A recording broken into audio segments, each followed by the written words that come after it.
Baik, Assalamualaikum warahmatullahi wabarakatuh. Selamat pagi, perkenalkan nama saya Alisa Nurhalis dari kelas MJ 519. Pada kesempatan kali ini, saya akan menjelaskan atau mempresentasikan terkait dengan hasil dari lembar jawaban ujian akhir semester untuk mata kuliah Digital Innovative Entrepreneurship, khususnya terkait dengan studi kasus untuk perusahaan Gojek. Baik, sebelumnya berikut saya sampaikan terkait dengan profil perusahaan Gojek. Untuk gambaran umum Gojek, untuk model platform multisisi, Gojek itu menghubungkan pengguna, menghubungkan antara pengguna, mitra pengemudi, dan merchant UMKM dalam satu ekosistem layanan digital yang terintegrasi. Kemudian, Gojek ini sendiri merupakan ekosistem super app karena terdiri dari berbagai macam layanan. Ada GoRide, GoCar, GoFood, GoSend, GoPay yang saling terhubung dalam satu aplikasi untuk kemudahan pengguna. Kemudian untuk strategi bisnis dan inovasinya, pendekatan Gojek itu menggunakan eh, pendekatan dengan bisnis model kanvas dan kurva difusi inovasi Rogers yang mendorong adopsi luas. Nah, untuk transformasi digital bisnis yang digunakan oleh Gojek ini mencerminkan transformasi digital melalui teknologi kemitraan strategis dan integrasi layanan lintas kategori. Kemudian, bidang usaha dan target pasarnya, yang pertama, untuk layanannya itu layanan terintegrasi karena Gojek menawarkan berbagai layanan, mulai dari transportasi, kemudian pengantaran makanan, kurir, pembayaran, dan belanja dalam suatu aplikasi terintegrasi.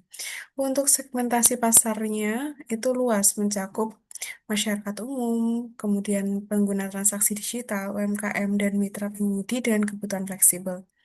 Untuk penggunaan data pelanggan, Gojek memanfaatkan data perilaku pelanggan untuk merekomendasikan layanan dan pengembangan fitur yang relevan dan inovatif. Selanjutnya, penjelasan terkait inovasi yang dilakukan oleh Gojek. Jadi ada bentuk-bentuk inovasi digitalnya. Yang pertama, yaitu inovasi produk super app. Nah, super app di sini yaitu aplikasi yang isinya itu merupakan layanan terintegrasi dengan memenuhi berbagai kebutuhan harian pengguna dalam satu platform. Kemudian, inovasi yang kedua yaitu inovasi proses AI atau ML. Pemanfaatan algoritma dispatch berbasis AI atau Artificial Intelligence atau ML meningkatkan efisiensi dan keadilan dalam mencocokkan pengemudi dan pengguna. Kemudian terkait dengan jaringan kemitraan strategis, kemitraan dengan merchant, kemudian Gojek juga bermitra dengan perbankan dan retail untuk memperkuat ekosistem digital Gojek secara signifikan. Dan inovasi pengalaman pelanggan. Di sini untuk meningkatkan pengalaman pelanggan, ada beberapa program loyalitas yang disediakan oleh Gojek seperti GoClub dan GoPay Coins untuk meningkatkan retensi dan kepuasan pengguna secara efektif. Selanjutnya, kita bahas mengenai peran teknologi dalam pengembangan usaha. Yang pertama, di sini ada teknologi yang digunakan yaitu algoritma pencocokan real time. Teknologi algoritma Gojek memungkinkan pencocokan cepat antara pengguna dan pengemudi dengan mempertimbangkan jarak, kemudian ada rating dan ketersediaan. Kemudian teknologi terkait dengan integrasi pembayaran digital di mana GoPay mempermudah transaksi pembayaran digital, mempercepat proses check out dan mengurangi ketergantungan pada uang tunai. Dan yang ketiga, teknologi di mana menganalisis data pengguna. Nah, dalam hal ini, data analytics digunakan untuk memahami pola perilaku pengguna dan memberikan rekomendasi layanan yang personal dan relevan. Dan yang terakhir, terkait dengan keunggulan kompetitif teknologi, di mana pemanfaatan teknologi yang tepat mendukung efisiensi operasional dan meningkatkan nilai serta pengalaman pengguna dari Gojek. Baik, selanjutnya kita bahas mengenai bisnis model Canvas atau BMC dari Gojek. Untuk yang pertama, terkait dengan customer segments dan value proposition. Untuk segmen pelanggan utama dari Gojek itu melayani 4 segmen utama, yaitu konsumen on demand, kemudian UMKM, mitra pengemudi, dan pengguna GoPay. Untuk proporsi nilai utama, yaitu memberikan layanan cepat, mudah, aman, integrasi berbagai layanan dalam satu aplikasi, menjadi nilai utama dari Gojek. Untuk peluang pendapatan dari mitra, mitra pengemudi mendapatkan peluang penghasilan yang fleksibel melalui platform Gojek. Dan yang terakhir, terkait dengan pasar digital untuk UMKM, UMKM mendapatkan akses pasar digital tanpa kebutuhan infrastruktur tinggi melalui Gojek. Baik, sekarang kita bahas terkait dengan channels, relationship, and revenue streams. Nah, untuk berbagai channels pengguna, Gojek itu menjangkau pengguna dan merchant melalui aplikasi mobile, media sosial, dan platform GoBiz secara efektif. Selanjutnya terkait dengan hubungan pelanggan yang kuat. Gojek membangun hubungan pelanggan lewat self-service, fitur otomatis, program loyalitas, Go Club, dan dukungan responsif. Untuk yang terakhir, yaitu beragam sumber pendapatan. Pendapatan Gojek itu berasal dari berbagai macam sumber seperti komisi layanan, kemudian biaya transaksi GoPay, iklan, serta pelayanan tambahan. Kemudian terkait dengan resources, activities, partners, dan cost structures. Yang pertama, yaitu kita bahas mengenai sumber daya utama. Gojek memiliki sumber daya kuat seperti teknologi platform, server, algoritma, basis data, dan merek yang dikenal luas. Kegiatan utama yang dilakukan yaitu pengembangan aplikasi, pengelolaan algoritma, promosi digital, onboarding mitra, dan fitur GoPay. Untuk mitra kunci dari Gojek yaitu ada pengemudi, merchant, bank, regulator, dan investor untuk mendukung operasional bisnis.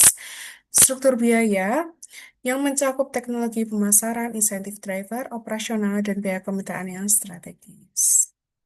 Baik, selanjutnya kita bahas mengenai strategi inovasi, tantangan, dan ekspansi. Untuk strategi inovasi dan ekspansi bisnis, yang pertama, terkait dengan inovasi layanan yang bernilai tinggi, Gojek itu fokus untuk memperkuat layanan seperti GoFood dan GoPay untuk memenuhi kebutuhan konsumen secara efektif. Kemudian Gojek juga melakukan pendekatan hyperlokal, di mana menyesuaikan layanan berdasarkan preferensi dan budaya tiap daerah untuk memperluas pengguna. Selanjutnya, Gojek juga melakukan ekspansi ke kota lapis 2 dan 3 dengan potensi pengguna digital yang terus meningkat. Dan dilakukan kolaborasi serta tata kelola algoritma, kemitraan dengan berbagai sektor dan tata kelola algoritma meningkatkan transparansi dan hubungan mitra. Kemudian, tantangan dan resiko dari bisnis Gojek itu sendiri. Yang pertama, persaingan ketat, ketat dari super app. Nah, Gojek ini menghadapi persaingan yang sengit dari super app lain yang menawarkan berbagai layanan dalam satu platform ya, seperti Grab, Shopee, dan lain sebagainya. Kemudian tekanan promosi dan profitabilitas, promosi agresif. Itu bisa mengurangi margin keuntungan dan menimbulkan tekanan finansial pada bisnis Gojek. Yang selanjutnya kita bahas mengenai isu fairness algoritma. Kepercayaan mitra pengemudi terpengaruh oleh keadilan dan transparansi algoritma yang digunakan dalam aplikasi. Dan terakhir terkait dengan dinamika regulasi dan adaptasi, adanya perubahan regulasi transportasi dan vintage menuntut Gojek untuk cepat beradaptasi agar tetap patuh dan kompetitif. Baik, lesson learn-nya dari studi kasus Gojek, yaitu yang pertama terkait dengan inovasi multidimensi, yaitu inovasi meliputi produk, proses, kemitraan, dan pengalaman pelanggan untuk bisnis digital yang sukses. Selanjutnya, terkait dengan adopsi pasar, di mana keberhasilan inovasi itu tergantung pada adopsi oleh masyarakat sesuai teori difusi inovasi. Selanjutnya, model bisnis jelas, di mana model bisnis itu untuk suatu perusahaan harus jelas dan dikembangkan dengan bisnis model canvas untuk pemahaman komponen bisnis. Untuk pemanfaatan teknologi dan data digunakan untuk meningkatkan layanan, efisiensi, dan pengambilan keputusan. Pemasaran digital yang terukur, di mana pemasaran digital menggunakan kerangka SOSTEK dan ISAS untuk menarik dan mempertahankan pengguna. Dan yang terakhir terkait dengan kemitraan regulasi untuk keberlanjutan bisnis digital. Baik, demikian presentasi yang dapat saya sampaikan terkait dengan studi kasus untuk perusahaan Gojek sebagai bentuk eh, apabila sebagai bentuk dari presentasi. Ya.